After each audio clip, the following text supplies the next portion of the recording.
L'imagination éveillée de Neville Goddard, traduction et adaptation par Doc Savage.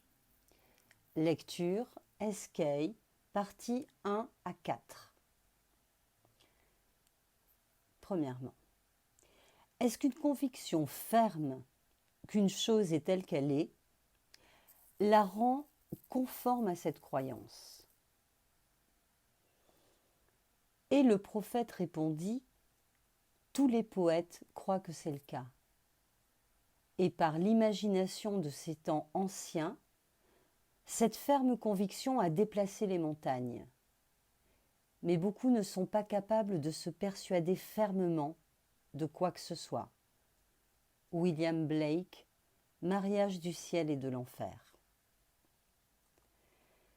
La persuasion est un effort intérieur d'attention intense. Écoutez attentivement comme si vous entendiez physiquement, c'est évoquer, activer. En écoutant, vous pouvez entendre ce que vous voulez entendre et persuader ceux qui se trouvent au-delà de votre oui ordinaire. Parlez intérieurement dans votre imagination seulement. Faites en sorte que votre conversation intérieure corresponde à votre désir réalisé. Ce que vous désirez entendre, vous devez l'entendre de l'intérieur. Embrassez complètement ce qui vient de l'intérieur et devenez quelqu'un qui n'entend que ce qui implique l'accomplissement de son désir. Et tous les événements extérieurs de la vie deviendront un pont menant à la réalisation objective de votre désir. Deuxième section. Votre discours intérieur est perpétuellement inscrit tout autour de vous dans les événements. Apprenez à relier ces événements à votre discours intérieur et vous deviendrez le créateur autodidacte de votre vie. Par discours intérieur, on entend les conversations mentales que vous entretenez avec vous-même. Elles peuvent être inaudibles quand vous êtes dans votre état de veille ordinaire à cause du bruit et des distractions du monde extérieur matériel, mais elles sont tout à fait audibles dans une méditation profonde et un rêve. Mais qu'elles soient audibles ou pas, vous en êtes l'auteur et vous façonnez votre monde à leur ressemblance. Le discours intérieur, issu de prémices de désir accompli, est le moyen de créer un monde intelligible pour vous-même. Observez votre discours intérieur, car c'est la cause de toute action future. Votre discours intérieur révèle l'état de conscience à partir duquel vous voyez le monde.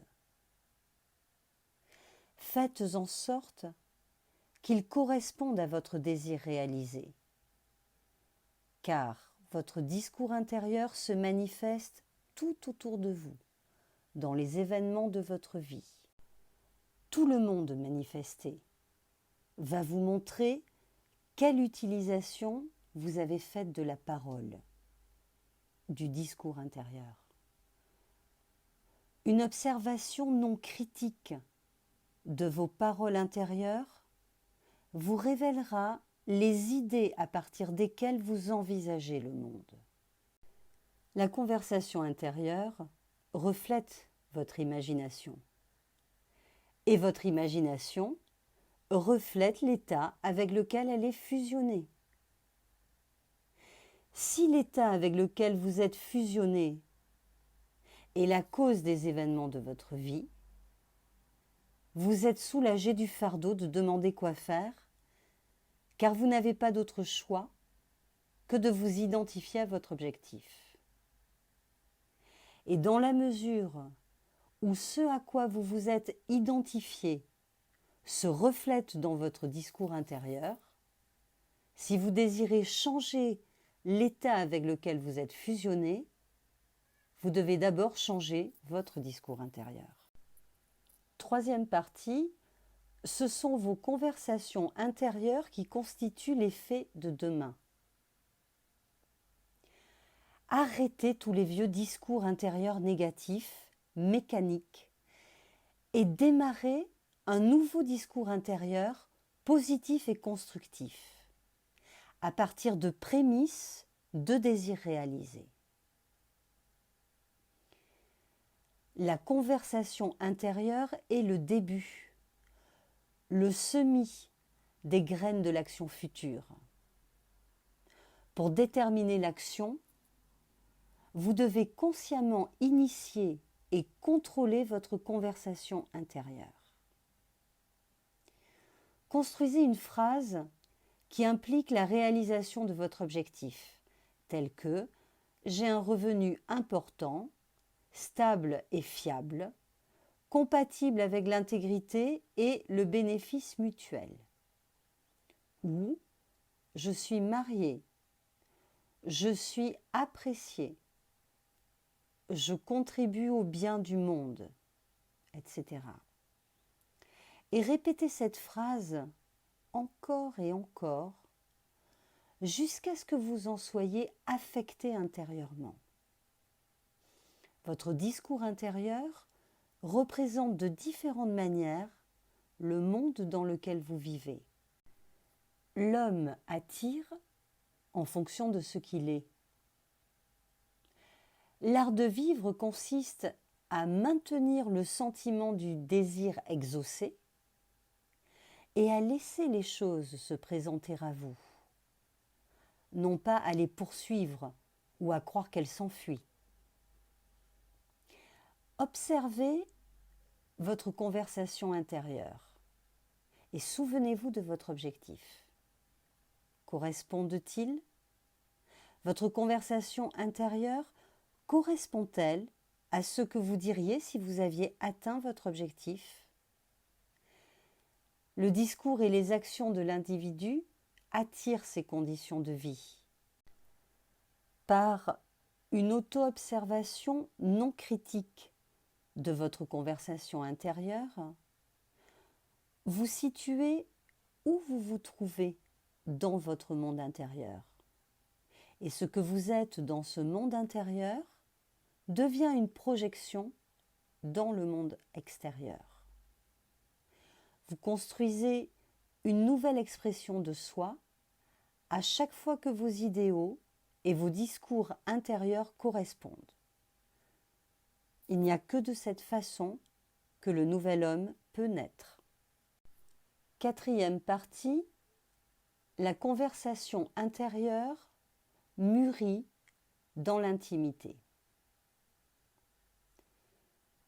De l'intimité à la lumière. Le bon discours intérieur est le discours qui serait le vôtre si vous réalisiez votre idéal. En d'autres termes, c'est le discours du désir accompli. Il y a deux dons que Dieu a accordés à l'homme seul et à aucune autre créature mortelle. Ce sont l'esprit et la parole. Et le don de l'esprit et de la parole est équivalent à celui de l'immortalité. Si un être les utilise à bon escient, il ne diffère en rien des immortels.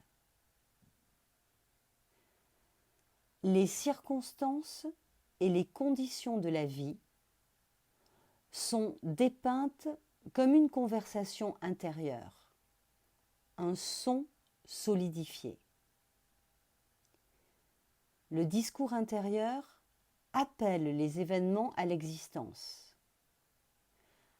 Dans chaque événement se trouve le son créateur qui est sa vie et son être.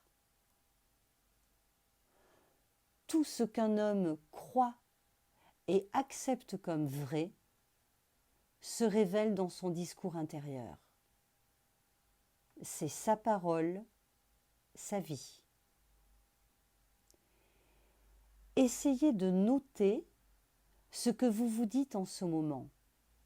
Quelles pensées vous occupent et à quels sentiments vous consentez. Ils seront parfaitement tissés dans la tapisserie de votre vie. Pour changer votre vie, vous devez changer votre langage intérieur. Car la vie, disait Hermès, est l'union de la parole et de l'esprit. Lorsque l'imagination correspond à votre désir intime, votre parole intérieure sera rectifiée en vous-même et l'extérieur la reflètera instantanément pour vous. Et vous saurez que la réalité n'est qu'un discours intérieur actualisé. Recevez avec douceur la parole innée qui peut sauver vos âmes. Jean 1, 21. Chaque étape du progrès de l'homme est réalisée par l'exercice conscient de son imagination qui fait correspondre son discours intérieur à son désir accompli. Parce que l'homme ne les fait pas correspondre parfaitement, les résultats sont incertains, alors qu'ils pourraient parfaitement le devenir. La présomption persistante du souhait réalisé est le moyen de réaliser l'intention. Lorsque nous contrôlons nos paroles intérieures, en les adaptant à nos désirs accomplis, nous pouvons laisser de côté tous les autres processus. Ensuite, nous agissons simplement avec une imagination et une intention claires. Nous imaginons que le souhait se réalise et poursuivons des conversations mentales à partir de ce principe. Par le biais de conversations internes contrôlées à partir de prémices du désir réalisé, des miracles apparents sont accomplis. Le futur devient le présent et se révèle dans notre discours intérieur.